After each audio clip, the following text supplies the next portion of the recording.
Biblia en esta Gracias, Dios. ¿Hasta qué hora es? hasta las 9. Sí. Buenos días para Buenos todos. días. Buenos días. Bueno, sé que están conectados algunos ahí en el Zoom. Yo siempre sé que hay una hermana que es fiel de la academia, se llama Luz del Carmen. No sé si está ahí. Haz un saludo a Luz del Carmen, hola Luz del Carmen. ¿Se mira aquí? ¿No? Sí, no, aquí está saludando. Pero aquí, se mira aquí en la Sí, cámara. ahí está. Bueno, contento de iniciar de nuevo la Academia Bíblica. Todos son de Capilla del Valle, ¿sí o no? Amén. Si fuera de ella no hay salvación. Entonces, ¿cuánto está? 4, 8, 11, 15, 17. Están 17, 20, 24, 27, 30. Están acá. Ah, están. Pero hay uno más. 30. ¿Hay dos más? No, por cierto. Hola, buenas 31. 32. 33. Oh, así se pobreza con él. Ah, llegó. Sí. Creo que es 30. Y aquí tenemos 24. ¿cuánto? 44. 44. 44, 33. 37. Cerca de 80. Hola, Mónica, hasta Mónica. Bueno, vamos a hablar sobre el tema de esta temporada, va a ser sobre Biblia y espiritualidades. Ya han tomado algunas clases conmigo, ¿cierto? No tenemos los que han tomado conmigo. Bueno, levanten la mano los que no han tomado conmigo. Ah, venga, que no han tomado clase conmigo. 2, 4, no, los que no han tomado conmigo nunca una clase de la Academia Bíblica. Los que nunca han tomado conmigo, se llaman 1, 2, 3, 4, 5, 6, 7. Oiga, más Que son nuevo acceso a la academia. Nuevos estudiantes de la academia. Pues son primerizos. Sí.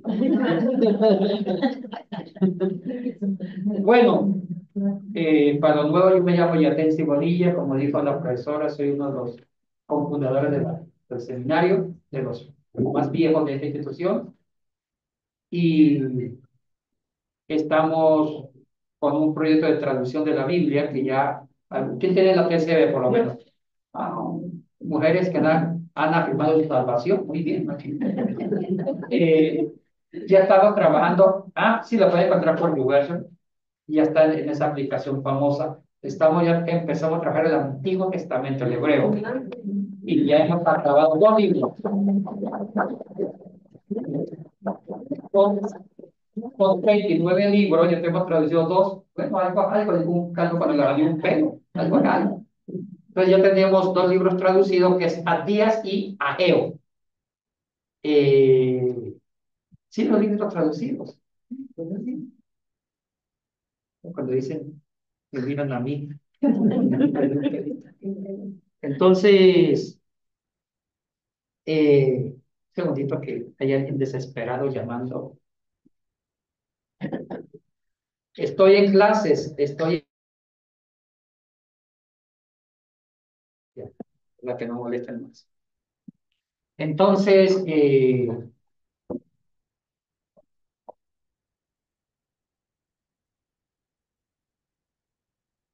son 39 libros, sí, ya empezamos, quedan 37, el proyecto va para 4 años. Va para 4 años el proyecto. Y estamos proyectados que en el 2000. Buenos días. Buenos días a todos. Buenos días. Aquí hay un puestito por ahí. En el 2029, Dios mediante, terminaremos la traducción del Antiguo. Y hicimos un diccionario del Nuevo Testamento grande, exegético, explicando cada palabra importante del Nuevo Testamento, desde el griego, desde la lengua original con que se escribió el Nuevo Testamento. Se explica que el reino a Basileia de una forma generosa y amplia. Entonces, todas las herramientas, pues, ustedes van a tener acceso porque Capilla es hija de Plenitud. y pues eso es una gran ventaja. Bueno, vamos a trabajar porque ya Daisy me prometió hoy un seco de pollo, pero hoy va a haber seco de chivo. Y ya Daisy sí cumple su palabra para que ella sí cumpla. Porque una vez ya Daisy nos dio, bueno, yo siempre lo nuevo, uso la chistopedagogía. Ustedes saben mi historia cuando yo nací. ¿Sí saben la historia? No. Mi mamá dice que la única que todas las madres ven que sus hijos son bellos. Hasta la mamá de Saqueo dijo, mi hijo es bello. Toda madre dice que un hijo es bello, ¿sí o no? Sí. Pero la única que no dijo eso fue mi mamá. Cuando yo nací, dice la enfermera, mi mamá me quedó mirando. No dijo nada. Después de 5 minutos, dijo, qué chistoso es mi hijo. No sé qué me quiso decir. Entonces uso la cara de chiste que tengo para el humor. Mi pedagogía es la chistopedagogía. Y como a mí me toca enseñar las materias más feas, griego, hebreo, arameo, latín, arqueología, papirología, todo eso. Entonces son materias bastante fuertes. Entonces y como son jóvenes los que son mis alumnos, la mayoría, me toca poner un poco de gracia para enseñarles conjugación verbal en arameo, en hebreo, para que con humor ellos vayan acá. Tengo un alumno bueno, chicos, hablemos. Hoy me toca hablar Biblia e idolatría. Muy interesante. Biblia e idolatría. Bienvenida. Ahí viene una cara nueva.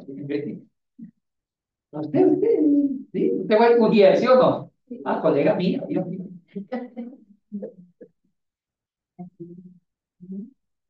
Biblia e idolatría. Bueno, yo no me voy a poner ahorita a hablar de Biblia, sino hablo de la contraparte, que es el tema asignado. Y es como son dos palabras opuestas. La palabra Biblia versus idolatría. Primero definamos qué es la idolatría según la Biblia. ¿Ya? ¿Qué es la idolatría según la Biblia? Definamos. Según la Biblia, la idolatría es todo aquello que distrae el corazón del hombre. La idolatría es todo aquello. No, no, no. La idolatría es todo aquello que distrae el corazón del hombre y lo aparta de Dios. Distrae el corazón del hombre y lo aparta de Dios. Repito, idolatría es todo aquello que distrae el corazón del hombre y lo aparta de Dios. Quedémonos ahí. Quedémonos ahí. Ese es el concepto general de la idolatría. Y claro que no hay una definición exacta de la Biblia, micrófono, pero lo podemos entender. Aunque no haya una definición exacta, pero lo podemos deducir, que toda la Biblia llama idolatría cuando el corazón del ser humano se aleja de quién, del corazón de Dios. ¿Sí? Ahora bien, eh,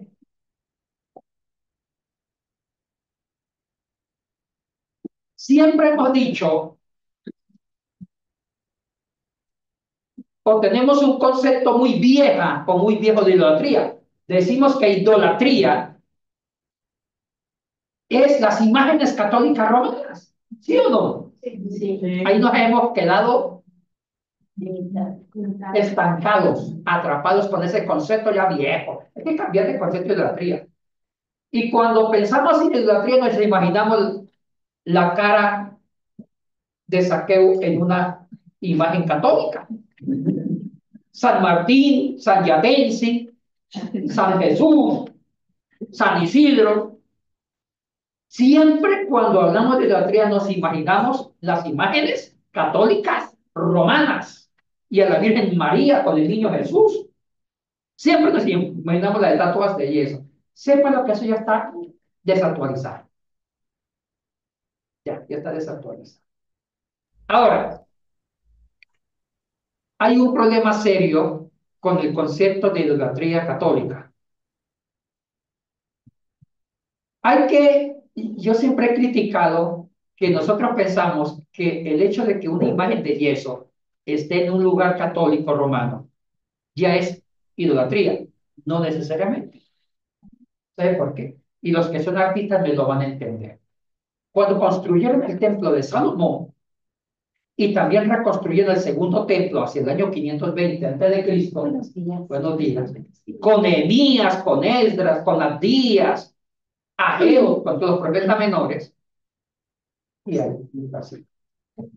Cuando construyeron el segundo templo hacia el año 520 antes de Cristo, incorporaron imágenes en el antiguo templo, como el sol, el arco iris y figuras de angelitos.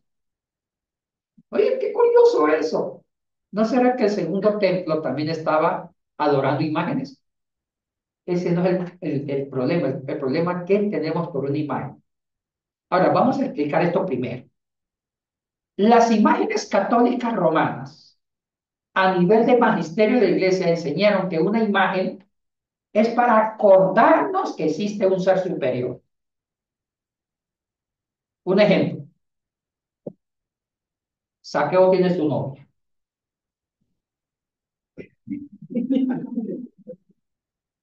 Vamos a cambiar los nombres para evitar confusión. Se llama Franchcalina.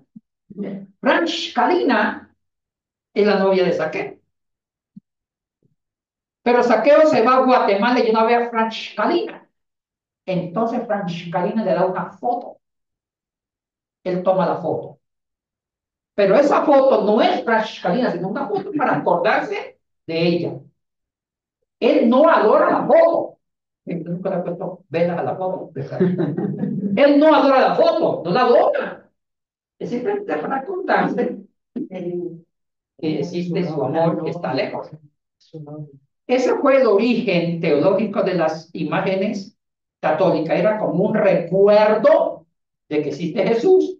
Hacer la cruz con el Cristo crucificado es un recuerdo de que Cristo murió.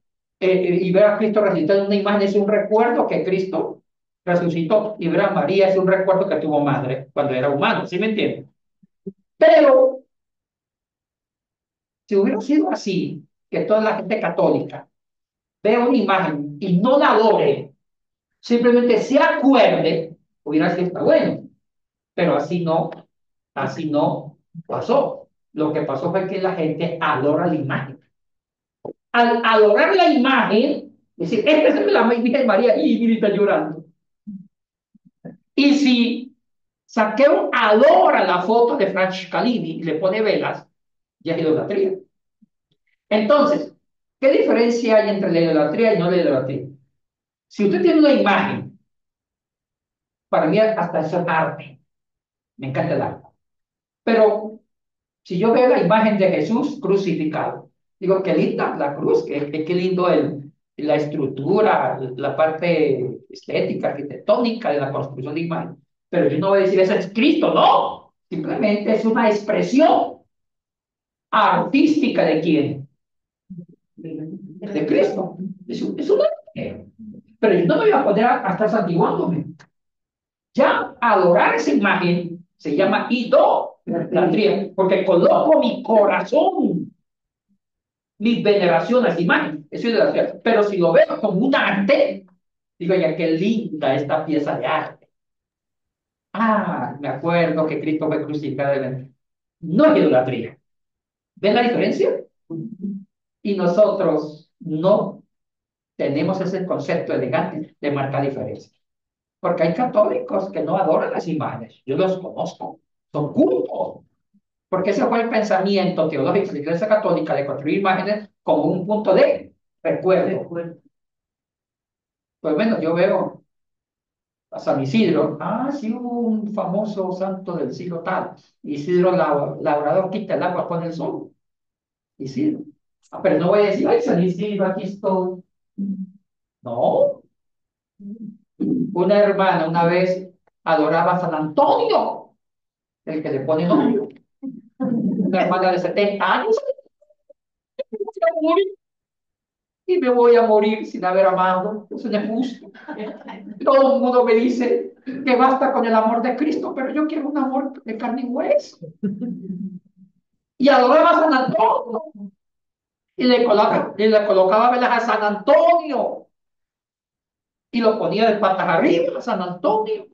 Eso ya es idolatría. ¿Me hago entender?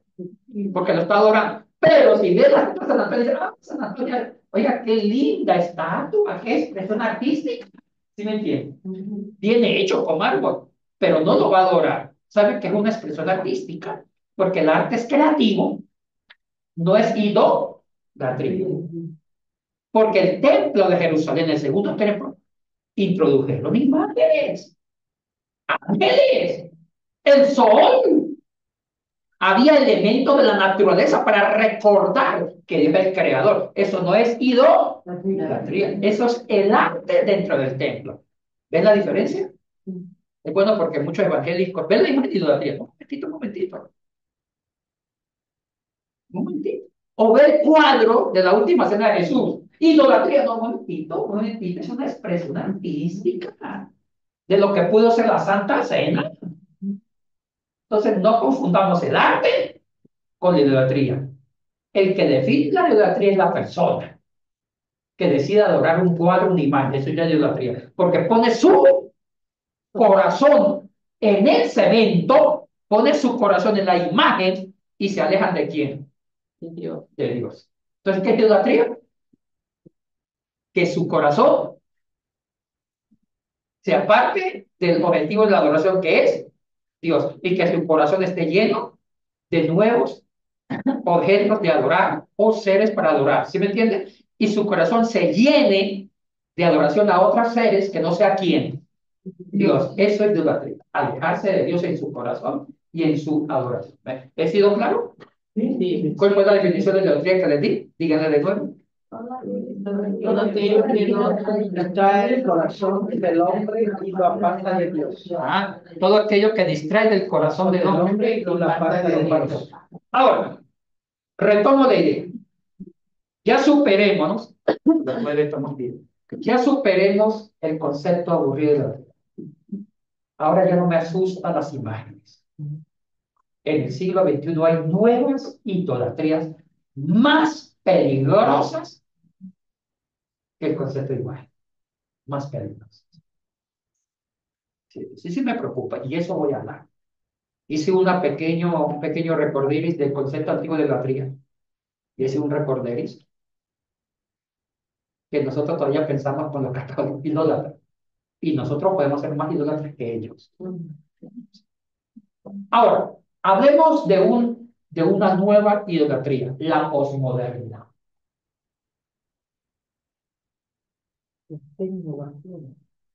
La posmodernidad.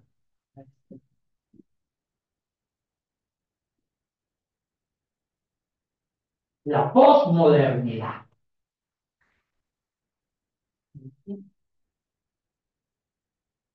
La posmodernidad es una época que ha creado muchas idolatrías que están alejando al ser humano del objeto de su adoración y veneración, que es Dios. La posmodernidad es un paquete grande que tiene muchos elementos que está apartando al hombre de Dios y del propósito de Dios, porque está llenando a los hombres de muchos objetos de adoración. La posmodernidad. Y eso sí que es una idolatría que es mucho más peligrosa que una simple imagen, porque se mete en el corazón, te vende la idea, te distrae y te aleja de Dios y termina suicidándose, porque termina muriéndose sin un sentido en la vida. Una idolatría que te llena el corazón, te consume, te da un falso proyecto de vida, un falso proyecto de vida, y tú terminas más perdido que yo en un congreso de belleza. ¿Cómo estaré yo de perdido? Usted no se me gusta, me estaría conmigo, Santiago. Ahora bien, ¿Qué es la posmodernidad? Hablemos de la posmodernidad. La posmodernidad, como el nombre lo indica, después de la modernidad, es una época que empezó hacia la década de los 70 del siglo XX, a partir del año 1970. Y cada década ha ido creciendo. Y en el siglo XXI, el concepto posmoderno se ha fundamentado, ha tomado más fuerza y nos ha atrapado en muchas cosas. Ahora, yo voy a hacer una diferencia entre la modernidad con la posmodernidad. La modernidad empezó en el siglo XIX hasta mediados del siglo XX. ¿Y qué era la modernidad? Ay, los que son viejitos lo saben. La modernidad era la época de los grandes ideales, ¿sí o no, mi comadre? De los grandes ideales, Guillermina.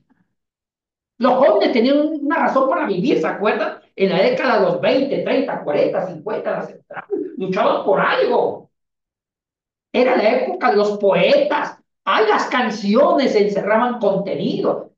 ¿Han escuchado esas baladas de esos artistas? Esas voces sí que eran lindas las voces. Y las canciones tenían un contenido, un propósito. Ahora, el gato volando, el gato volando, el gato volando, y la gente llora y la chica. Y se quedan toda la canción con el gato, la mujer llorando con el gato volando. Por el gato. Y con el ritmo del reggaetón, una libra de cadera, una libra de cosa. Yo cuando escucho esos reggaetoneros también empezando a ser artista y hacer un dúo con Saqueo. Oigan, en la modernidad habían altos ideales políticos, espirituales también. Las iglesias habían crecido. Habían todo proyectos de existencia dignos en la política, en la economía, en la religión, en la filosofía, en el amor, en todo. Y las canciones expresaban esa época, eran contenidos, poesías, las canciones y unas voces extraordinarias. Eso era la modernidad. Ahora, la posmodernidad es toda una anticultura, es todo lo opuesto a la modernidad. Entonces, vamos a enumerar. Y la posmodernidad tiene un elemento peligroso. Llena el corazón humano y lo distrae, lo aparta de quién. O sea que la idolatría llena de imágenes. Ahora está en una época llamada postmodernidad. Y voy construyendo varios elementos para compararlo con la Biblia. Hablemos de varios elementos postmodernos.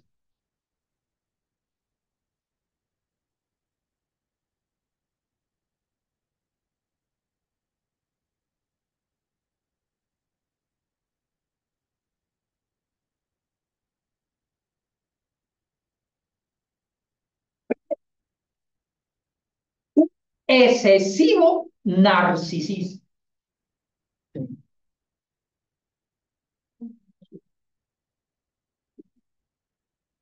O sea, un culto al yo.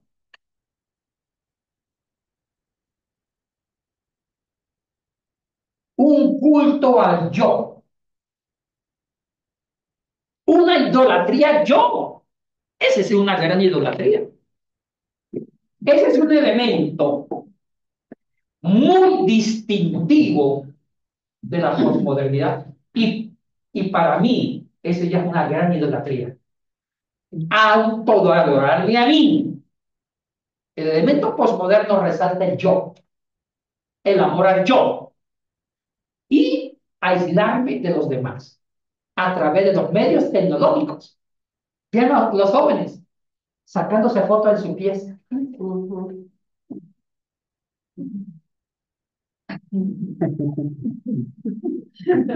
Sí, en lugar de compartir con los otros jóvenes.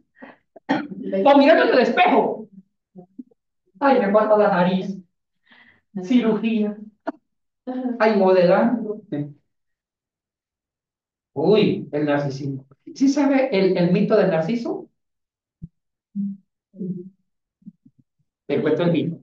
Es un mito muy bonito, me gusta. Porque explica en forma de mito la realidad del amor al yo. Había un joven llamado Narciso, que era insoportablemente bello, bello, bello, que hasta envidia le sentimos a Narciso, ¿sí o no?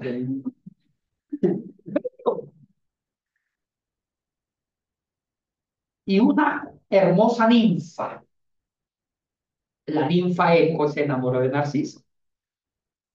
Se enamoró. Y vean lo que les voy a decir. Cuando una persona se ama tanto a sí misma, no tiene la fuerza para amar a otro. No pueden amar. Perdón, perdón. Está perdido, parece versículo para perder el pecado. El Espíritu Santo, dígame.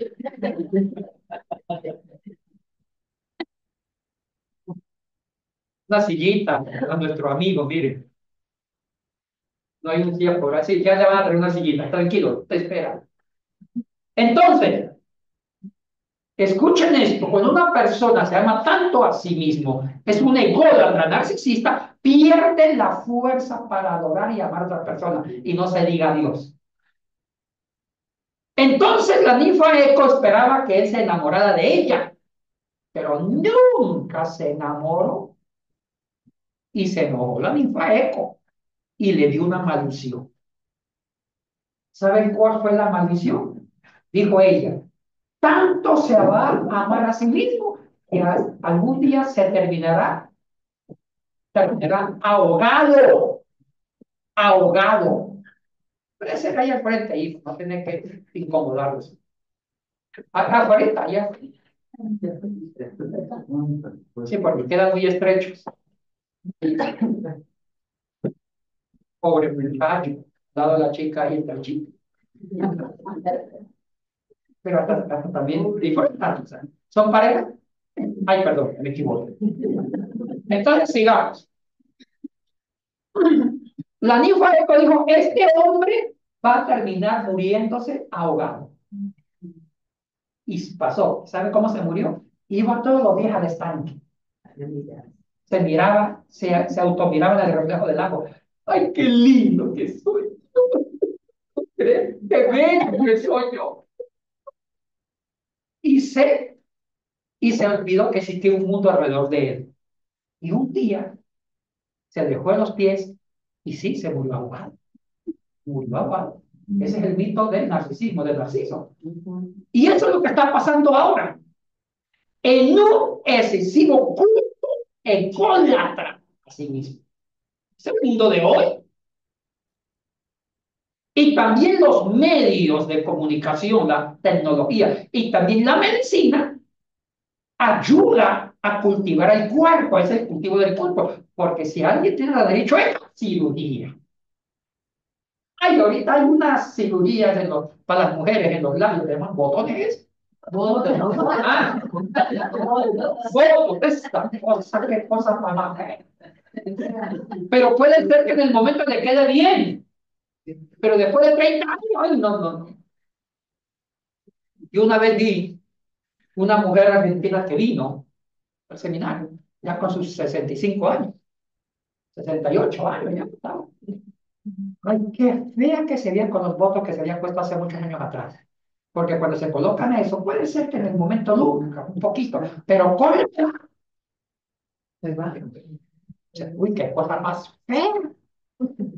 En lugar de producir un mal pensamiento, produce lástima. Estas cirugías, esas cirugías con la vejez, uy, quedan feos. Cuando yo he visto artistas que se hicieron 20 cirugías cuando eran jóvenes, ahora de viejo se ven espantosos. Hay que aceptarse como es. Uno tiene que reinventarse, sacar bellezas por dentro. No tiene que uno ingenierse ser bello, el que lo miren con otros ojos. Yo espero. Ahora bien, eso es egolatría. Un cultivo excesivo al culto que nos olvidamos de Dios. O sea que nosotros somos nuestros propios ídolos para nosotros mismos.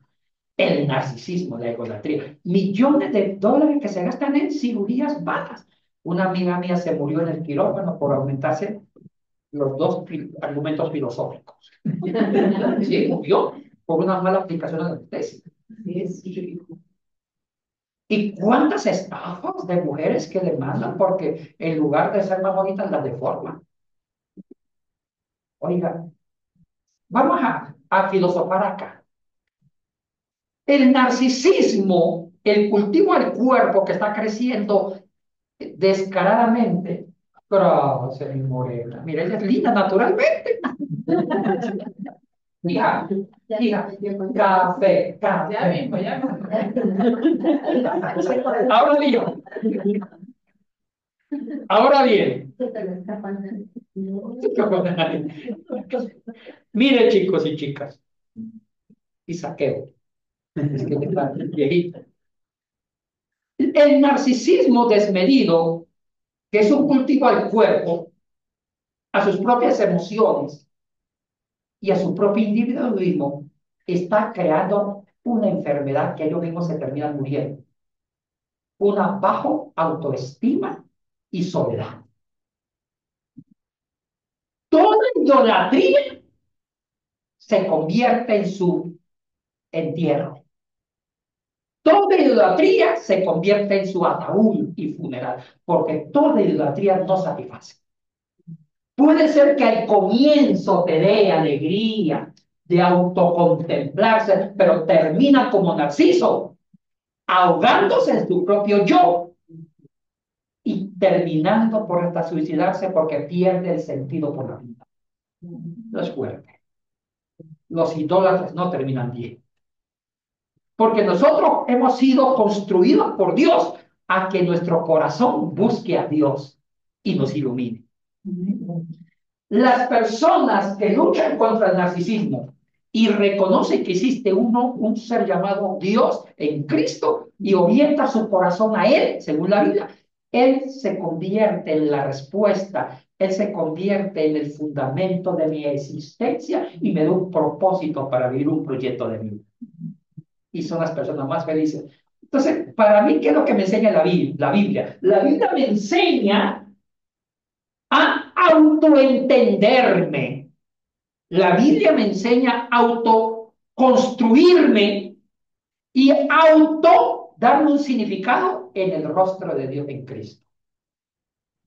Cuando yo existo, me fundamento, me autocontemplo en Dios, cuando yo reafirmo mis principios en Dios, o sea, ¿cómo manejo a Dios en mi autoestima? ¿Cómo manejo a Dios en mi vivencia? Es como me veo en el espejo, veo a Dios y cuando estoy viendo el rostro de Dios, ese rostro de Dios me ayuda a autoentenderme. Ese rostro, esa existencia divina, me ayuda a autoamarme en Dios. Ese Dios me ayuda a autocomprenderme, me ayuda a autorrealizarme. Ese Dios me ayuda a autoconstruir un proyecto de vida. Soy el hombre más feliz de la tierra. ¿Entendieron? En el fondo, la existencia de Dios, y si yo reconozco la existencia de Dios, la existencia de un Dios no es solamente para adorarlo, es para autorrealizarme, pero en Él, para mí. Y esa dinámica de relación del yo con el tú de Dios, cuando veo a Dios, me autocontemplo en Dios, es la mejor autoestima que hay. Cuando veo a Dios, me autoafirmo en Dios, es la mejor afirmación. Cuando construyo mi vida mirando a Dios en mi vida, soy feliz. Porque también involucro a mi familia, al vecino. O sea, el mejor antídoto del narcisismo, que es el culto al yo, es crear una relación. Una relación.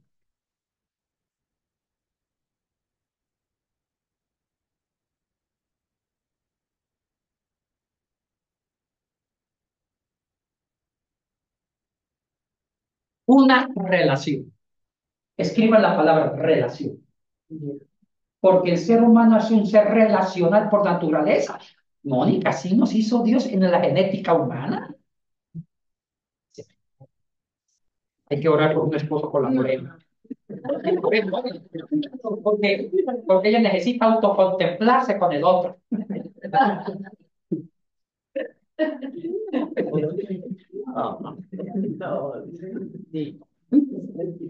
Ahora bien, ¿entendieron esto? La relación. Y hay 4 relaciones muy sanas para no ser idólatras y centralidad. La primera relación con Dios, que me ayuda a autocontemplarme en Él. Segunda relación con el prójimo, con el tú del otro, familia, ser humano. Porque lo que yo veo en Dios, lo tengo que depositar en el otro. Cuando yo aprendo a relacionarme con los demás, y los demás no son objetos míos, sino depósitos de mi amor, yo también me construyo. Tercera relación con la naturaleza. Y cuarta y última, cuando yo aprendo a relacionarme con Dios, con el prójimo, con la naturaleza, yo mismo ya aprendí a autorrelacionarme. ¿Y sabe cuál es el problema de la egolatría? Cuando yo descarto las otras 3 relaciones, descarto la relación con Dios, descarto la relación con el hermano y descarto la relación con la naturaleza, entonces yo solamente me relaciono conmigo mismo, creando una identidad. Y la Biblia me enseña a evitar esa idolatría. Para ser feliz. Las personas ególatras son infelices.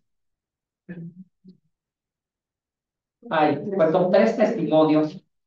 Una cosa que a mí me encanta es dialogar con moribundos ricos y mujeres que se creyeron bonitas. Porque ellos me enseñan lo que yo no debo hacer. Yo tengo 3 imágenes. Cuando estuve en un hospital de ricos de evangélico en El Salvador, el capellán de ese hospital cristiano, amigo mío, yo le pedí que me entrevistara, que me sacara 3 moribundos exitosos en la vida, que habían sido ególatras, porque los ególatras construyen fortunas para sí, para autosar y se vuelven morbosos en la avaricia. Son morbosos en la avaricia. Ellos tienen un morbo de tener millones y millones de dólares en los bancos, aunque no les sirva de nada, porque no se lo gastan todo. Y que mientras muchos se mueren de hambre. Sí, bienvenido. Entonces, entrevisté al mejor banquero de ese momento, a un empresario de gaseosas y a una ex reina de belleza del Salvador, cuarentona, que se estaba muriendo con cáncer de los huesos. Y yo la había mirado ante entrevistas. Entonces, los 3 habían sido ególatras, exitosos en el mundo material, pero nunca fueron felices. Y a los 3 le hice la misma pregunta y me contestaron casi lo mismo por separado, a los 3 ególatras exitosos. Oiga, a veces nos llevamos exitosos a los ególatras porque tienen dinero. A mí me da pena de ellos. Me da pena, ¿sabe? ¿Qué me da pena? Porque los ególatras no están listos para morir. Los que no han sido ególatras esperan la muerte en cualquier momento, porque han trabajado para morir. Porque nosotros todos vamos para la tumba, tenemos que trabajar para la tumba.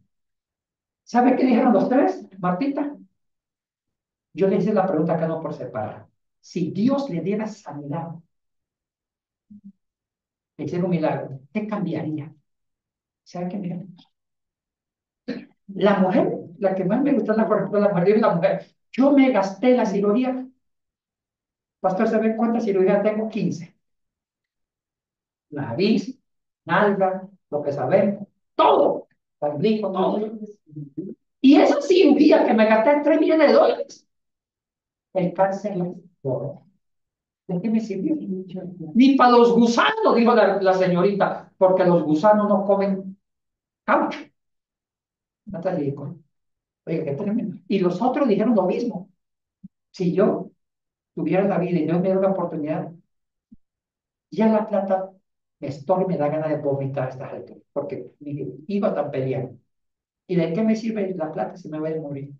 Cuando yo debía aprovechar el tiempo para construir una vida mía con más sentido.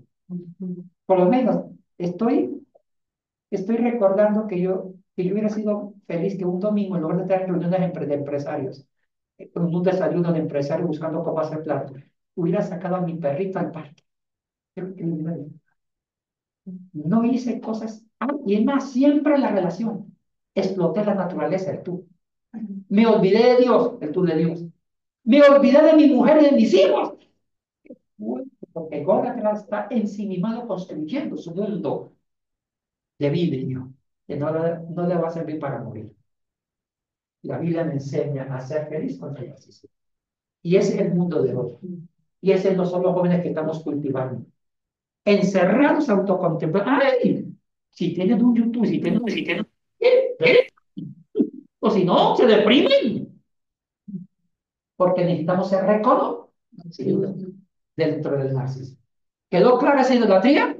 Sí. Ya cambien de idolatría, ya las imágenes de las piedras, los carros. Hay una idolatría que se está apoderando de los evangelios. Más fuerte. Segundo,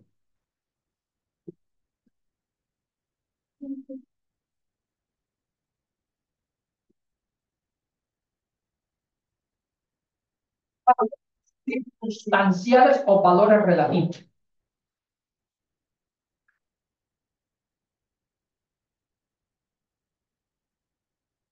O valores circunstanciales.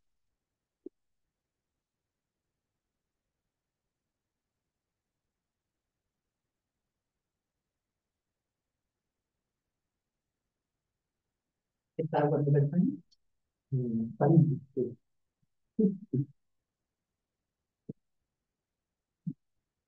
Valores circunstanciales. En la época moderna y en la época antigua habían valores absolutos. ¿Entendieron eso? La ética era absoluta. Valores como el respeto a la propiedad ajena, valores como el respeto al hermano, al vecino, respeto a la novia, al novio, a la familia, inclusive valores que nos obligaban a respetar a Dios, a cultivar principios cristianos. Oye, de ir a la iglesia para adorar también a Dios, bonito, eran valores bonitos. Esos valores absolutos ya están muriendo. Y están naciendo valores circunstanciales, todo relacionado con el narcisismo. Y ahí nació el problema. Es un tema que no me quería meter yo aquí porque no me quiero meter ideología de género. Y dentro de esa gran agenda de la ideología de género se encuentra el que no homosexual. Entonces, él nació que si le aplicamos valores absolutos, es que él no debe ser gay, debe ir donde un psiquiatra para tratar ese problema. Porque la homosexualidad, antes del año de 1970, en Estados Unidos era un problema de psiquiatría. Era una patología mental, una enfermedad mental. Sí, porque iba en contra de la naturaleza. Eso cambió, ahora ya no es una patología. Ahorita ya Estados Unidos le quitó el papel de que el homosexualismo sea una enfermedad de curación psiquiátrica. Ahorita se llama opción sexual. Orientación sexual. Por el yo decide ser homosexual. Así se está. Repito, Hola, ya estábamos. repito chillando por ahí. Antes del año de 1972, la homosexualidad era una enfermedad patológica. Después, el nuevo colegio de psiquiatras sacan la homosexualidad dentro de un problema mental y lo ponen como una nueva orientación sexual, libre y voluntaria. Entonces está acompañado con valores relativos. Entonces, si usted nació así, medio raro, pobrecito, su yo de ser Entonces, busquemos legislaciones, busquemos ayudas circunstanciales, valores circunstanciales que te salven y aceptémoslo. Valores de inclusión, incluyémoslo en nuestro grupo. Ahora, si alguien quiere ser homosexual, ven, ven, ven, que te vamos a crear valores circunstanciales. Cuando escuchen lo que voy a hablar de la ética inversa. Este es un fenómeno social, la ética inversa. ¿Qué es la ética inversa? La ética inversa es, antes, el ser humano tenía que acoplarse a valores absolutos, a valores creados por Dios y por la naturaleza. Acoplarse. Y si no se acoplaba, era un delito. Y eso hacía que las personas no fueran idólatras. ¿Sí me entienden? Se sacrificaban por aceptar valores y que su conducta se fuera alineando a los valores. Y ahí entraba Dios en sus vidas. Ahora, la ética inversa es al revés. El ser humano se queda aquí con sus errores y que los valores, crear valores, si se puede llamar así, valores que ayuden a justificar su yo, sus limitaciones humanas. Ya no se sacrifican, ahora todo el mundo lucha por la inclusión. Si él nació borracho, la ética del borracho, hay que pensar en él. Si él quiere cambiar de sexo, por favor, ya el Estado puede financiar la operación de transgénero. Hay países que financian esas operaciones. Y si está hablando para hacerlo para los niños antes de los 5 años, ese es otro problema serio. Es que se nos pide con las izquierdas progresistas, Dios sabe.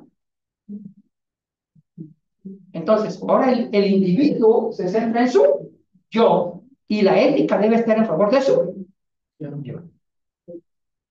Circunstancias, ¿se dan cuenta? Entonces, eso hace que la persona no necesite de Dios y vaya creando nuevos ídolos.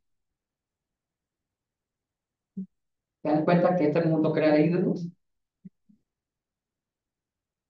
Y la ética, a la inversa, ayuda a crear ídolos. Porque usted no necesita de Dios, ya la ética te busca y usted va creando nuevos valores de acuerdo a sus necesidades. ¿Para qué Dios? Usted ya es casi un pequeño Dios. Ese es el mundo de hoy. La ética inversa. Tercero, otro fenómeno.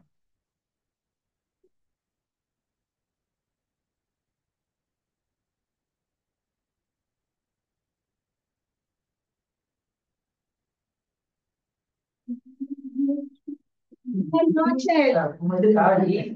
Me he dormido, perdón. Sí. No, pero yo te perdono ahí también. Los transgéneros.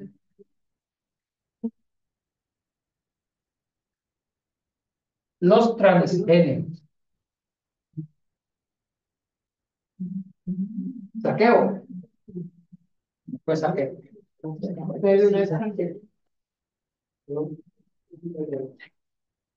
Esperen los del sur, que están entrando santos y santas.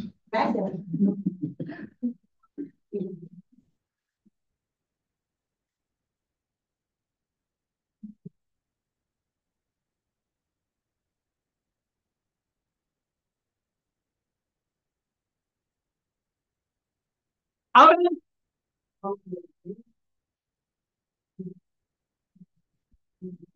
ay, ya se llenó todo el 4, 8, 12, 16, 20, 24, 82,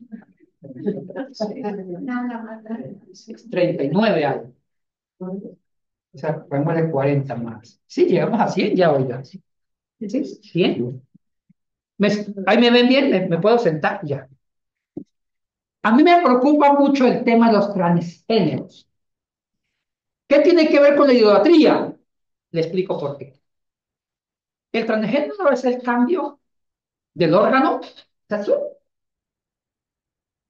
Y les voy a contar un testimonio que me pasó, no sé si alguna vez lo conté.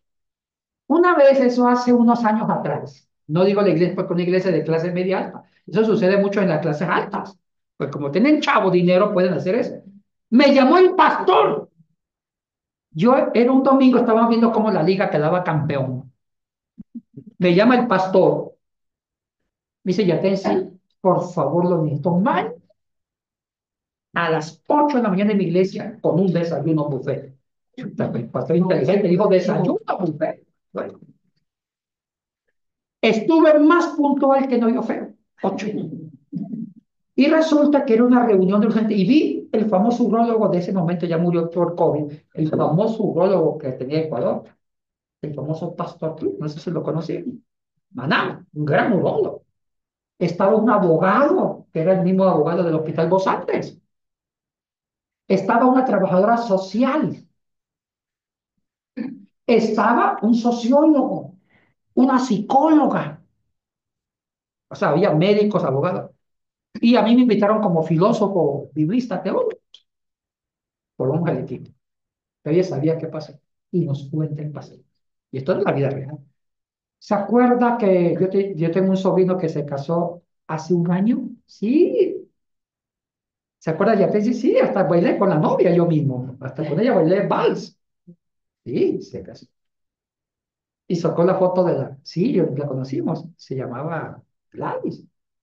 Y Gladys, bueno, era ecuatoriana, pero nació en Estados Unidos, hijo de padre ecuatoriano. Y nos dice, pues Gladys, ayer domingo, en un momento del culto, el espíritu la tocó y confesó que nadie sabía.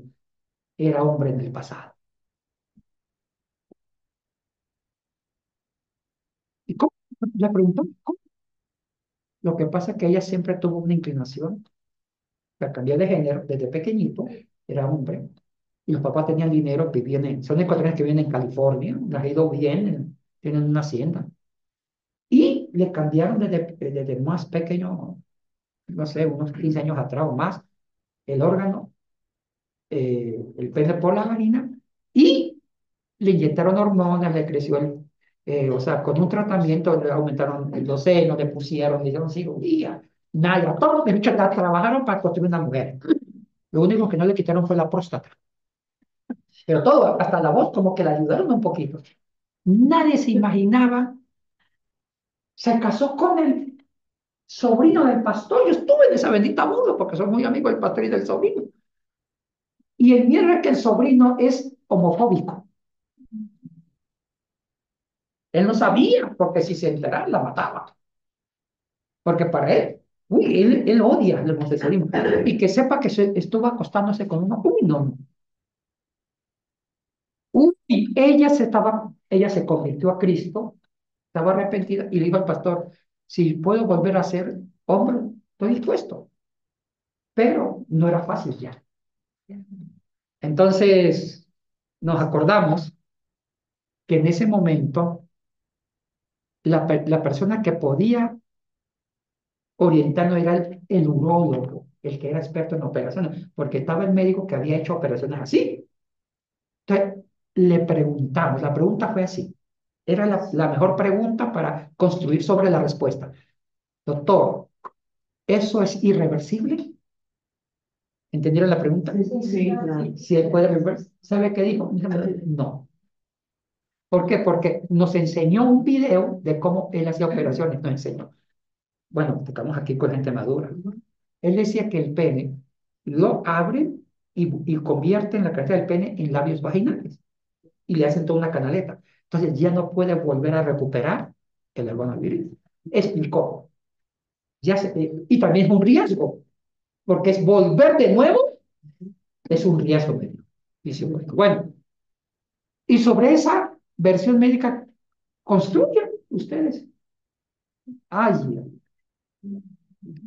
entonces, investigando, el sociólogo nos dio una cátedra que justo dijo, bienvenido a la posmodernidad, con el narcisismo más los valores relativos, estamos construyendo el transgénero, los nuevos ídolos, porque cada uno, al no aceptar a Dios, tampoco acepta su sexualidad.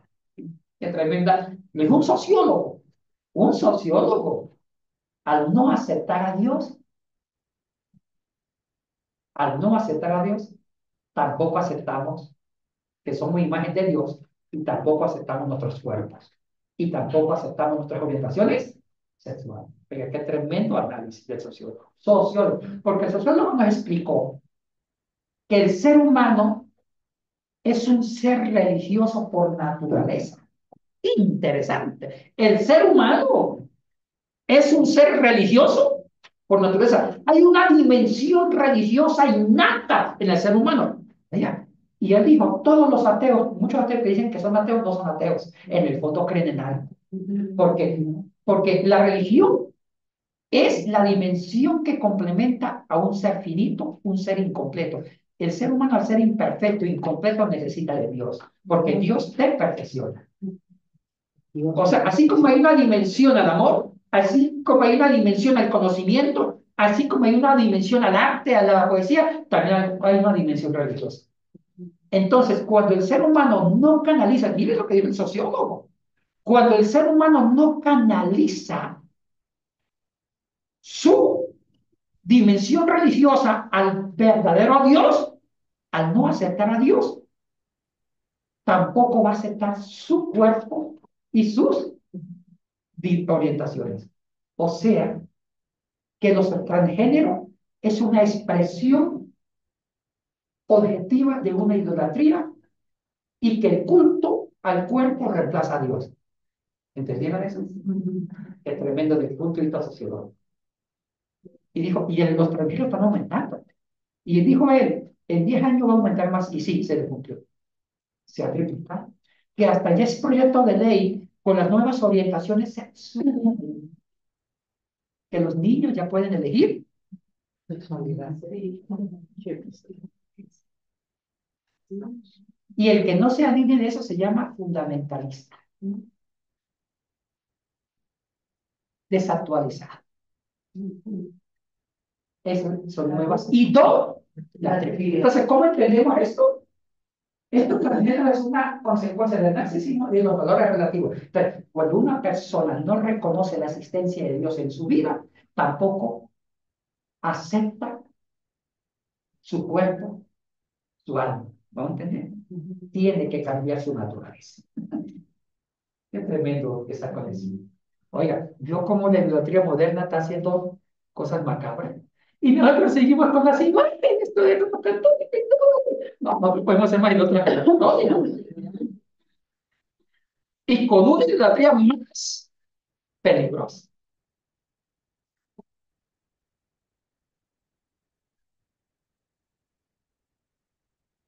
Estamos bien con el tiempo. Otro tema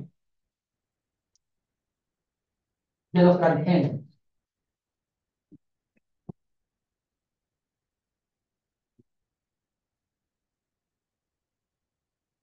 La pérdida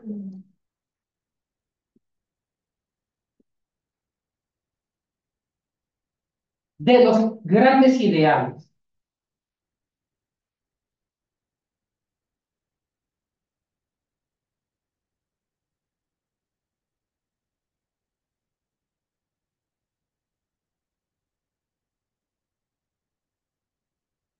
Tema.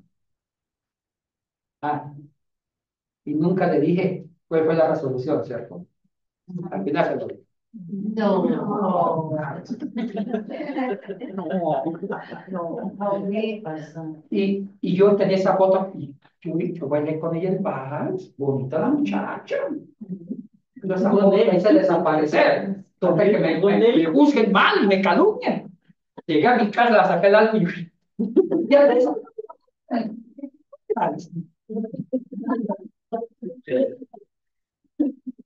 No, ahorita ya para conseguir novia hay que tener cuidado, ¿sí o no?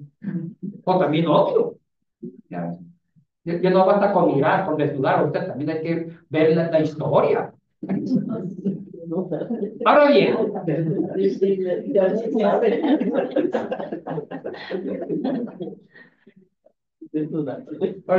bueno, usted sí ya tiene a alguien bien seguro que entiende lo bueno es de ellos, que consigue una bien, cualquiera anciano.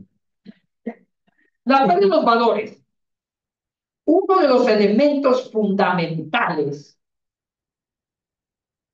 de la posmodernidad es que se ha creado una sociedad light, sin contenidos y sin proyectos de vida, como proyectos de vida, proyectos de existencia. Ahora los jóvenes viven en las nubes, con su celular. ¿Se cuenta quién es el presidente de Venezuela.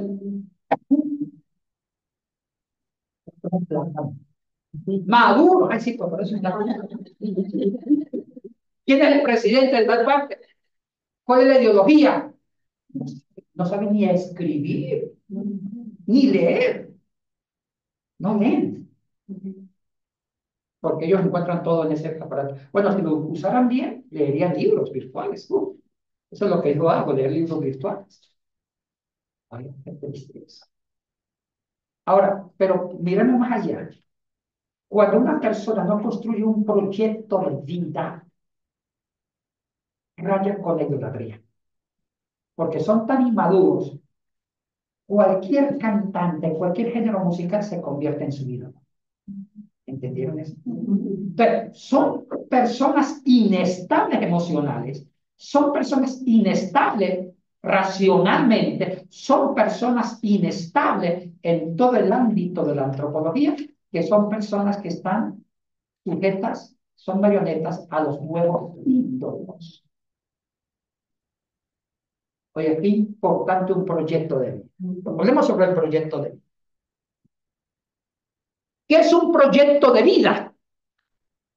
Hubo un filósofo alemán que me encanta, llamado Martin Heidegger. Se escribe Heidegger. Llamado Martin Heidegger. Pongan Martin Heidegger. ¿Ah? Que fue un filósofo alemán que lo consideran el padre del existencialismo del siglo XX. Profesor de un teólogo jesuita increíble, Karl Rahner. Martin Heidegger ya fue profeta de su época. Dijo él, en su Dasein, dijo él, el ser humano es un ser para la muerte. La muerte es una realidad inevitable. Es el destino de la humanidad, desaparecer de este mundo. Pero él dijo algo. El problema no es la muerte. Y como después, más allá, Calmar lo dijo. El problema es que nosotros hacemos de la muerte un problema. ¿Entendieron? El problema no es la muerte. Es que nosotros la convertimos en un problema. Oye, interesante el análisis de Martin Heidegger. Nosotros convertimos la muerte en un problema. ¿Por qué? Porque cuando nosotros no hemos confesionado o hecho un proyecto de existencia, al no haber vivido con un proyecto de vida, ese no proyecto de vida nos lleva a un vacío y a una desesperación a la puerta de la muerte. O sea, el hombre apenas que nazca debe construir un proyecto de vida. Y el proyecto de vida naturalmente me lleva a Dios. Oye, es como una evolución natural, me lleva a Dios. Cuando yo construyo un ideal para... Pero ojo, ese proyecto de existencia, ese proyecto de vida debe involucrar a las demás personas. Involucrar a Dios, a la creación y a mí mismo. Ese proyecto de vida me ayuda a entender mi existencia y a ser un protagonista en mi propia existencia. Oiga, en serio. Hay gente que tiene miedo a la muerte y uno le pregunta, ¿y por qué tiene miedo a morir? Es que yo no hice nada. Y yo siempre escucho eso en varias personas que están moribundas. Es que yo no hice nada. Pero cuando le pregunto a personas que están tranquilas para la muerte, están esperando la muerte, y ¿tiene miedo a morir? Tengo paz. Porque he dejado un legado. He dejado un legado. Y ese legado ha servido para la gente. Y cuando dice, ese legado ha construido vida, ha servido para la gente, Dios está ahí. Pero cuando una persona no ha dejado un legado, son títeres vulnerables a la idolatría. Cualquier cantante le roba el corazón. Hay un cantante que yo no le encuentro gracia. Bob Bunny es. ¿Ah? Ya sabéis quién es. Se le entiende, yo te entiendo, y vulgar, y famoso. ¿Qué? Y yo, oye, no entiendo, porque la gente cuando no tiene un proyecto de vida, son sujetos a idolatrar cualquier cosa. Y esos ídolos llenan aparentemente su corazón, pero construyen un proyecto de vida y enfoquen ese proyecto y seguro que crecen con el proyecto y encuentran a Dios. Y no son títeres de cualquier cosa para que se presente. Porque van formando criterios, van formando madurez, van formando razón, van formando conciencia. Y yo puedo seguir hablando de qué es un proyecto de vida, un proyecto de existencia. Entonces, cuando la gente pierde los ideales, cuando la gente no sabe qué vivir, no tiene ese ideal, no construyen un proyecto. ¿Tienen eso? La pregunta, ¿qué tan jóvenes? ¿Cuál es el proyecto de vida? ¿Cuál es su legado que quieren dejar antes de morir? Oh, no subestimen cualquier legado. Una abuelita dijo, yo quiero dar un criadero de pollitos para alimentar y ayudar a niños que no tienen que comer. Oye, interesante. Y sí, ella con su sencillez hizo, dejó a sus hijos y un compromiso de ayudar, de donar pollos a ciertos centros de niños huérfanos. Una buena criadera y trabajó muy bien. Se especializó de cómo tener buen criadero de pollos y bien alimentados y que no fueran dañinos. Fíjense, ¿qué le vamos a dejar a nuestra humanidad? Dios nos trajo a la tierra y Él nos dio capacidad para buscar un proyecto de vida y hagamos bailar la fiesta mientras que estamos vivos para ser felices y después nos vamos, pero dejemos algo. Y eso nos lleva a Dios. Pero al no tener un proyecto de vida somos sujetos a cualquier cosa llena nuestros corazones. Cualquier cosa. Chicas buscando enamorados con 4 o 5 nombres. También hombres buscando enamoradas. Y eso crea inmadurez sentimental. O sea, es todo un tema. O sea que las nuevas idolatrías están creando una cultura de inmadurez. ¿Entendieron? Las nuevas idolatrías están creando una cultura de inmadurez. Y esa inmadurez no lleva a Dios, sino que nos aleja de Dios.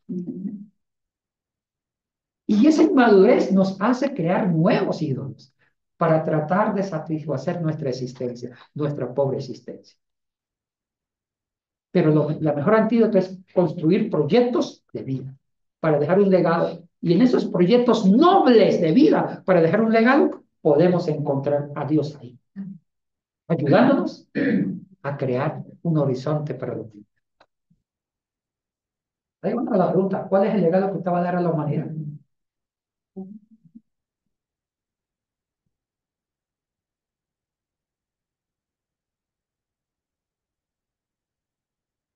Otro concepto de la posmodernidad, un falso concepto de libertad.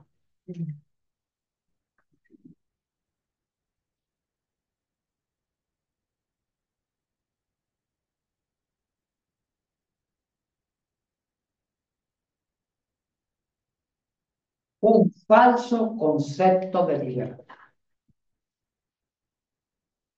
Quedémonos ahí. El concepto falso de libertad nos lleva a la idolatría.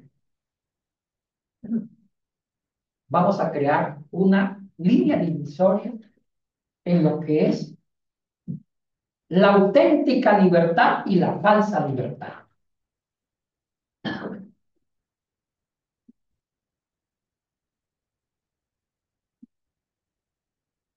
Auténtica libertad y la falsa libertad.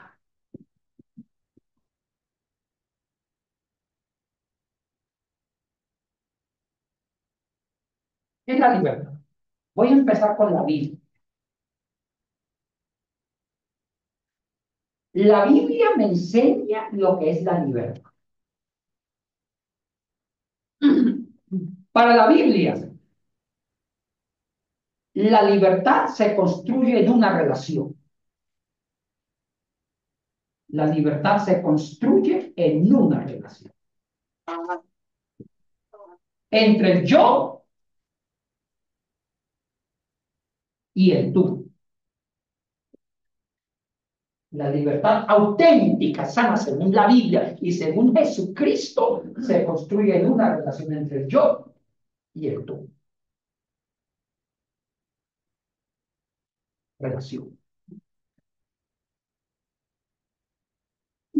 Eso es la Biblia. Pero la falsa libertad es que la libertad se construye,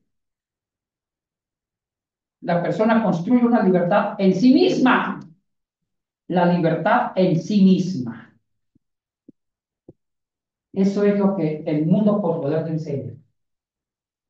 ¿Qué significa libertad en sí misma? Es cuando el hombre de hoy dice, yo soy libre. Y como soy libre, hago lo que se me da la regalada gana. Y como soy libre, a 150 kilómetros por hora, no me importa si mato gallinas, perros o personas, porque yo soy libre. ¿Escucharon? Y como yo soy libre, me puedo cambiar de sexo como quiera, porque yo soy libre. Y como soy libre, yo adoro al dinero, adoro a falso Dios, porque yo soy libre. Y como yo soy libre, estoy embarazada y voy a abortar, porque yo soy la dueña de mi cuerpo. Y esas palabras las dijo una atea que cultivó esta libertad. La filósofa de esta libertad fue una escuela existencialista francesa atea llamada Simone de Beauvoir, la que creó el feminismo radical y la que creó, en el fondo, creó la ideología de género, y ella es la ideóloga filosófica del aborto. Y ella fundamentó el aborto en un libro que se llama El Segundo Sexo, publicado en el año de 1949. Y el fundamento del aborto para ella es que la mujer debe ejercer la soberanía del cuerpo. Y como la mujer es dueña de su cuerpo, en sí misma, es dueña de su libertad, porque la libertad gira en torno a ella misma, ella puede matar el feto. Porque es libre. Es dueño del cuerpo. O sea que el mundo posmoderno ha creado un concepto postísimo de libertad que nos lleva a la plena idolatría. Adorar a lo que nos satisfaga. Drogas, dioses, dinero, belleza, todo lo que depende de su yo.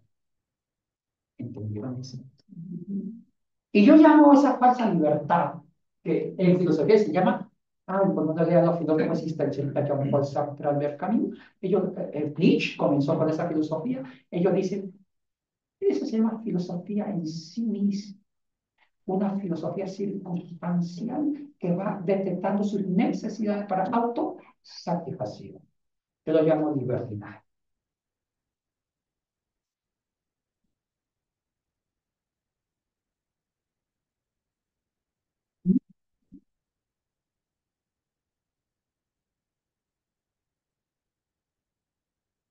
¿Qué es el libertinaje? Cuando yo fundamento la libertad en mí mismo, ¿entendido? Cuando yo fundamento mi libertad en mí mismo. Y me digo mí mismo, ¿qué quiero? Y yo voy diciendo lo que quiero, lo que mi cuerpo necesita, lo que mis hijos necesitan. Y eso es el mejor caldo de cultivo para crear una idolatría. Y Dios no ocupa ningún papel. O sea, si usted me pregunta, joven yatense, ¿cuál es la mejor expresión de idolatría? Es toda una serie de estructuras culturales, religiosas, políticas que se basa en mi necesidad y en mi yo, olvidándome de los otros. Cuando mi mundo soy yo, ahí es la mejor expresión de idolatría. ¿Entendieron? Y somos sujetos a idolatrías que me satisfagan. Dinero, artistas, sexualidad. Porque yo soy el Dios que reemplaza a Dios. Ahora, vayamos a la otra parte. ¿Qué opina la Biblia sobre libertad? Ay, esto sí me encanta. Jesucristo es mi héroe. ¿Qué opina la Biblia? ¿Qué opina la Biblia sobre libertad? Es diferente a la formalidad. La libertad se construye en una relación. Yo, tú. Esa es libertad. Vamos al Éxodo. Vamos al Éxodo.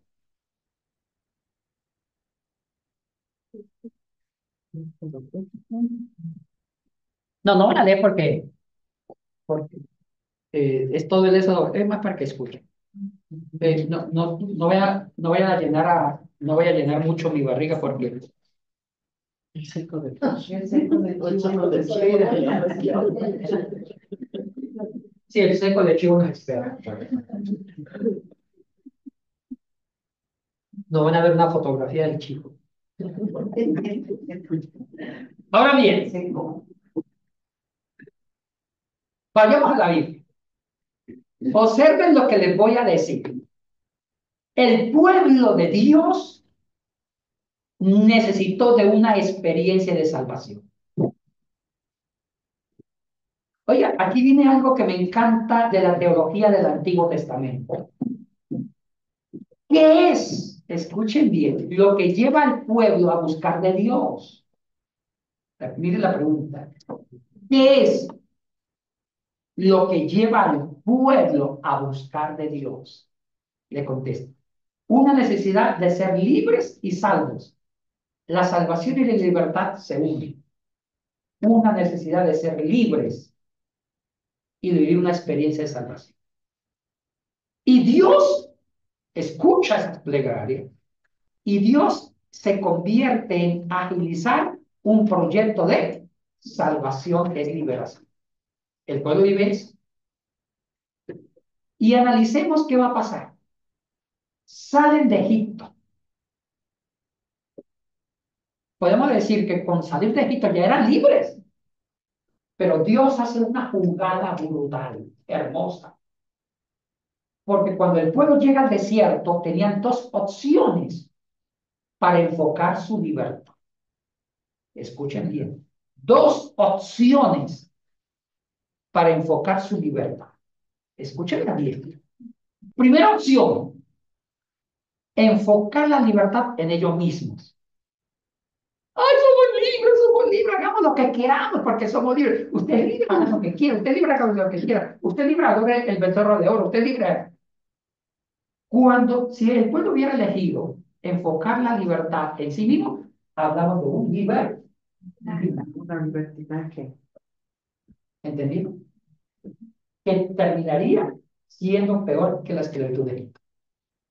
Porque el pecado personal que nos conduce al libertinaje es peor que ser esclavo. Yo prefiero ser esclavo de una potencia y no ser esclavo de mi pecado. Porque yo puedo ser esclavo de un rico, pero mantener mi propia libertad de conciencia. Pero Dios ama a su pueblo. ¿Sabe qué hizo Dios? Los condujo a la liberación, pongan acá, a la auténtica liberación. Y es la otra forma de ser libres, liberación.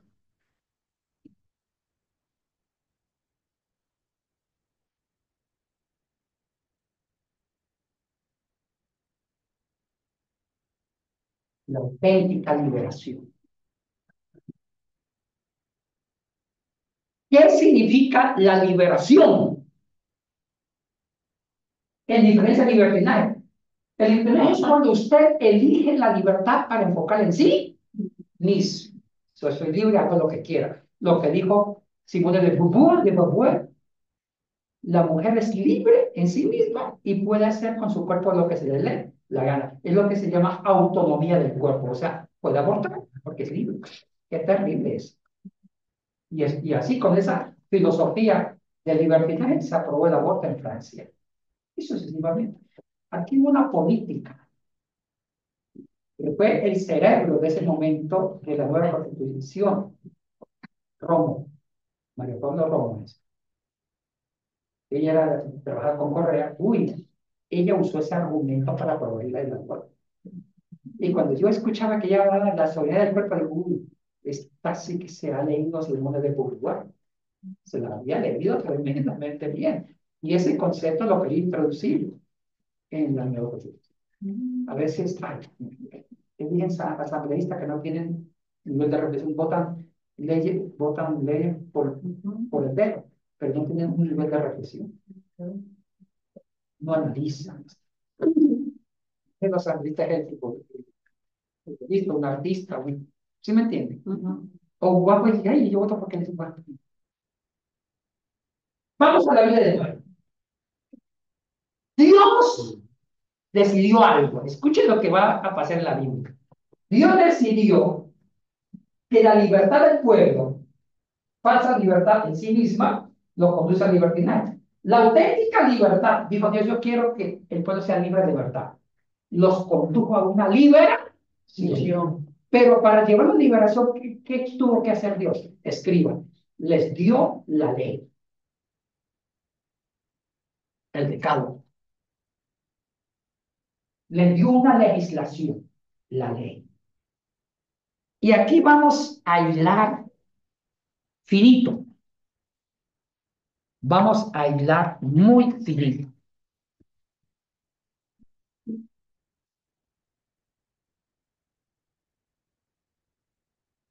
¿Cuál es el propósito y el espíritu de la ley? Para el Sinaí, el espíritu de la ley, subrayen, el espíritu de la ley es lo más noble. El propósito y espíritu de la ley era crear un conjunto de normas que ayudaba a crear la justicia, a cuidar la justicia. O sea que el propósito de la ley es la justicia. ¿Entendieron eso? El propósito de la ley es la justicia. La pregunta, ¿qué es la justicia? Y respondo, la justicia es crear dignidad, desarrollo, salvación, promoción humana. O sea que la justicia gira en torno al bienestar y al desarrollo humano.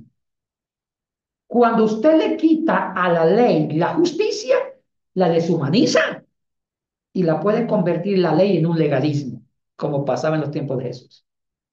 Entonces, ¿cuál fue el propósito de la ley del Sinaí? Crear leyes que contenía la justicia. Y esa justicia legal era para cuidar las libertades del pueblo. ¿Sí me entienden? ¿No me entienden? Sí, era para cuidar la libertad.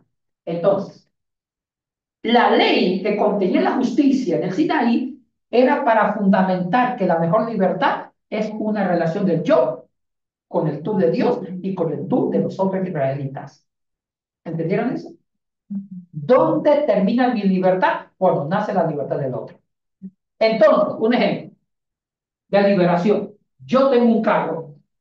Pero la ley me dice no puede ir 120 kilómetros, sino 5 kilómetros por hora porque hay niños jugando.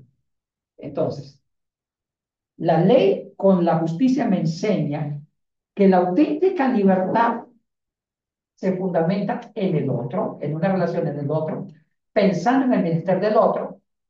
Y también la auténtica libertad, escriban, adquiere responsabilidad. Esa palabra nos da miedo, pero es bonita así. La auténtica libertad adquiere responsabilidad. La auténtica libertad adquiere responsabilidad. ¿Qué significa? Se mantiene una relación yo con el tú del otro. Como yo soy libre, debo cuidar la libertad de quién? De mis hermanos del otro. Y al cuidar la libertad del otro, me hace un ser responsable. Pero como yo soy un ser relacional, esa relación me lleva al tú de Dios. Como yo ya aprendí a ser responsable con el hermano, ahora soy responsable con Dios. ¿Entendieron eso? Bien. Pero cuando usted construye una libertad en sí mismo, como lo estamos haciendo hoy, Usted no es responsable ni con nadie, ni con Dios, y se lo olvidó de Dios. Pero como usted necesita saciar muchas necesidades, tiene que usar ídolos falsos, cantantes. O sea que una gran libertad en relación a yo al tú, una libertad construida con los mandatos de la Biblia, porque Jesús me enseñó a ser libre en relación al otro. Que el otro se convierte para mí en mi autoconciencia. Yo me autocontemplo en la conciencia del otro y ver al otro como un espejo hace que yo sea responsable con el otro y construye una libertad para los dos. Y esa libertad para los dos se llama liberación, porque también voy a ser responsable con Dios y con la naturaleza. Ay, es una libertad de relación, es la auténtica liberación. Pero si construimos la libertad en sí misma, soy terreno falso para las idolatrías. Ahora, apliquemos esto al aborto. La Biblia jamás estaría de acuerdo con el aborto. Nunca estaría de acuerdo. No porque lo diga directamente, sino que da las bases para decirla.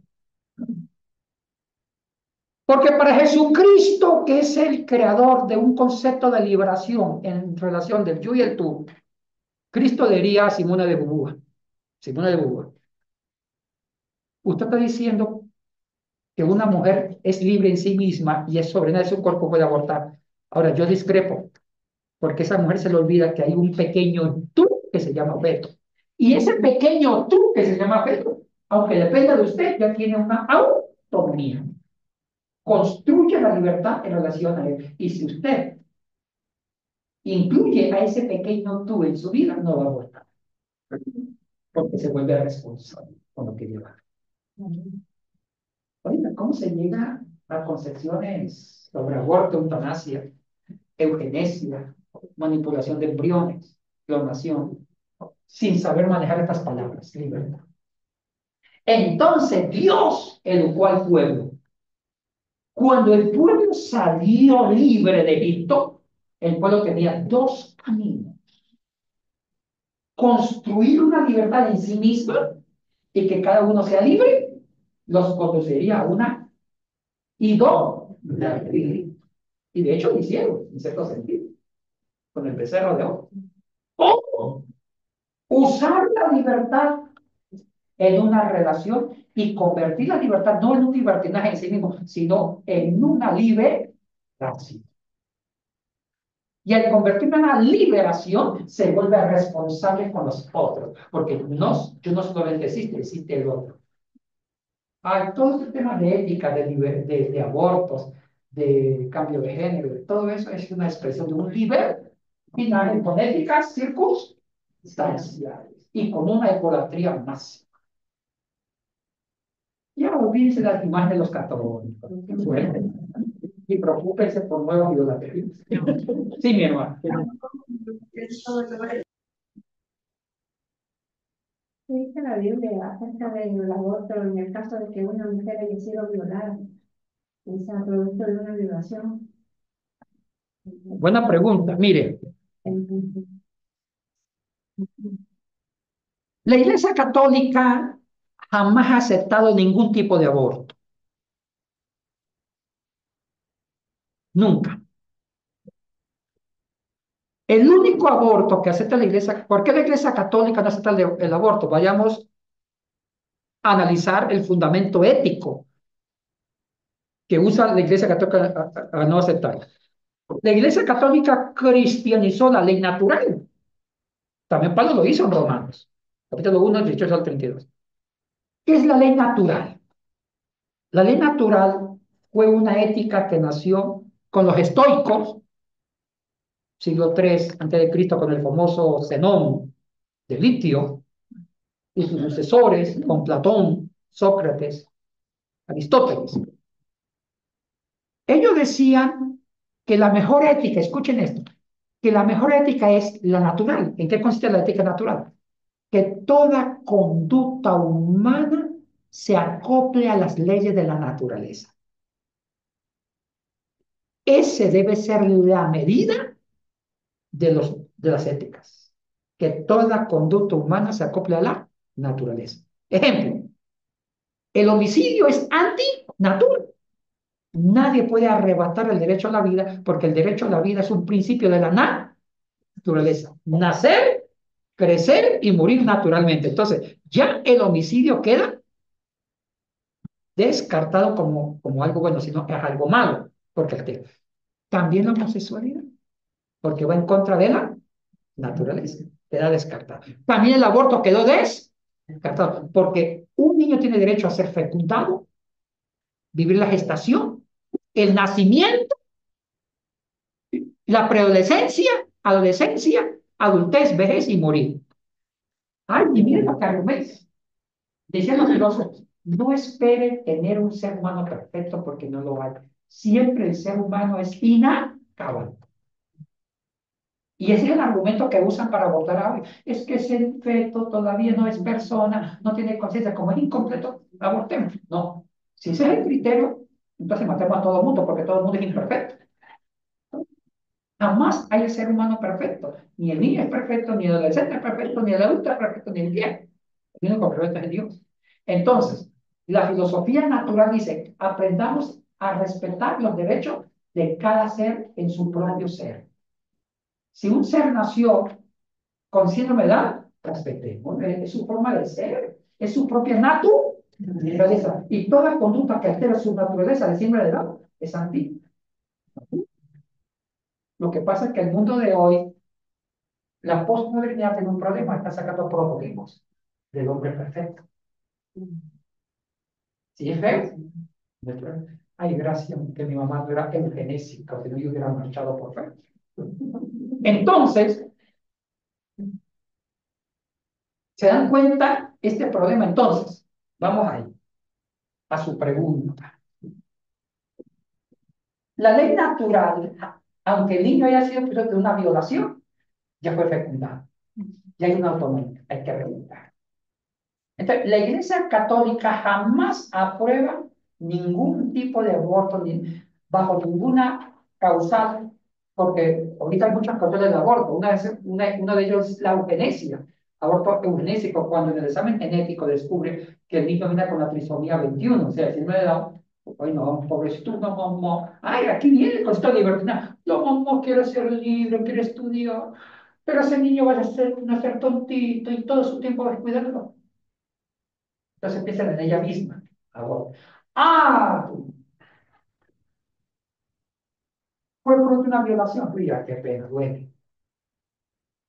Pero ¿saben qué ha hecho la Iglesia Católica? Algo muy bueno. Hacer el proyecto del nacimiento. Porque se ha demostrado que cuando se aborta por cualquier causa, supongamos por una violación, después va a dar un cargo de conciencia en la mujer. Entonces la Iglesia Católica dio un proyecto del nacimiento, se llama. ¿En qué consiste? Se puede violar, está bien. Que nazca y retiren al niño y lo dan en adopción. Pero usted tranquila, usted no va a figurar en los antecedentes como mamá. Entrego, adopción. Eso es una paradigma de todo. Pero siempre va a haber un motivo. Entonces, mientras que exista la liberación, mientras que la Biblia me enseñe que la libertad auténtica nace en la relación del yo al tú, el tú siempre va a ser tú, aunque sea un efecto producto de la violación, es tú. ¿Entendieron? Bueno, chicos, ay.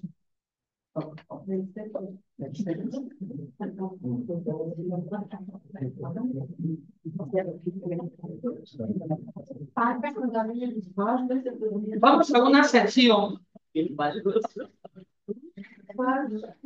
Vamos a una sesión de preguntas, faltan 14 minutos. Hagamos preguntas ya para cerrar. Bueno, yo puedo seguir hablando. Mire, otro punto del mundo, aparte de valores relativos, del narcisismo, de los transgéneros, la pérdida de los grandes ideales, del falso concepto de libertad. Hay un sexto que la época de la posmodernidad es la época del sentimentalismo. Oiga, increíble, hay un de sentimientos. La sociedad por todo llora. Me va a encantar a mí, también llora. Y aquí hay un análisis de un auge de sentimientos en relación con la idolatría. Interesante eso. Todo eso no, parece que son muchas gracias. Ay, increíble, el auge de sentimiento en la voz, como que los sentimientos se convierten también en una idolatría. Interesante esto que no lo voy a desarrollar por el tiempo. Y podemos seguir escarbando. Los ídolos de pies de barro. En la época moderna, los ídolos duraban generaciones. Ahorita un ídolo se cambia. Los artistas se cambian. Un artista es famoso por 3 años y después desaparece. Bueno, hay más elementos de reflexión sobre la posmodernidad. Sí, Usted explicó sobre el arte, ¿no? No, explicó sobre el arte, o sea que mantener una cruz como colgada aquí no es idolatría, es más arte. bueno, depende cómo usted concibe el objeto. Si usted lo ve como su ídolo, su Dios, ya es una idolatría. Si usted lo ve como una expresión artística, no es idolatría. Depende de cada individuo. ¿Qué significado le dé el individuo a las cosas y objetos? Eso es bien relativo y circunstancial. ¿Se puede llamar idolatría a todas las redes sociales que hoy tenemos? Sí, depende del joven. Hay jóvenes que esos son su Dios. Las redes sociales son su Dios porque les satisfacen, nos hace sentir plenos, hermosos. Y las redes sociales, ellos lo adoran porque las redes sociales también confirman su yo, porque tienen like en todo lo que ponga.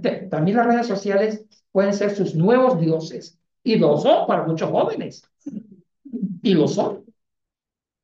Las redes sociales hay que saberlas manejar. Sí. Yo tengo una pregunta con respecto al plan de vida. Eh, bueno, yo soy socióloga. Entiendo mucho esto de los narcisismo, de los relativos, todo esto. ¿Qué pasa con el plan de vida? ¿Cómo sabemos que el plan de vida es el plan que nos acerca a Dios? Porque a título personal puedo contar que mi plan de vida era ser una socióloga, era ser y meterme con temas de género, pero para apoyarlos. Entonces leí también mucho de Simone de Beauvoir y todo esto.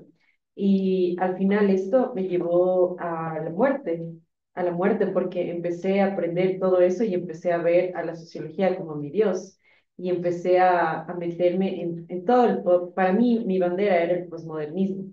Entonces empecé a meterme en muchas cosas y empecé a meterme en drogas, aborté y bueno, muchas cosas que yo hice en bandera defendiendo a mi plan de vida. Y ahora entiendo, bueno, esta clase me abrió mucho los ojos porque dije, wow, todo esto me parece que era para no, justo saber lo que no tenía que hacer, ¿no? Pero ese era mi plan de vida y ahora yo estoy en una época en la que estoy retomando mi plan de vida porque sé que sin eso me entrego al vacío. Y es el vacío que yo sentí por mucho tiempo, aún teniendo un plan de vida que creo que era equivocado. Y me di cuenta y también me gustaban mucho las artes y todo esto. Y ahora mi plan de vida estoy cambiándolo. Tengo un plan de vida en donde quiero ser pastora y muchas cosas.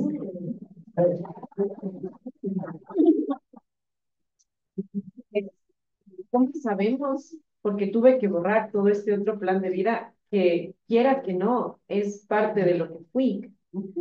Entonces, ¿cómo sabemos que el plan de vida, entiendo, según lo que dijo, tiene que ser sustentado por Dios, tiene que ser para servir a los demás y tiene que ser para sustentado por Dios sobre todo? ¿Cómo sé que el plan de vida es el correcto y el que me va a acercar realmente a Dios? Muy buena pregunta y gracias. Muy bueno. Yo toqué mucho en las palabras de Heidegger el proyecto de vida, plan de vida. Sí, y su pregunta me ayuda a cerrar más la idea. El plan de vida debe estar conectado con Dios, con el propósito divino.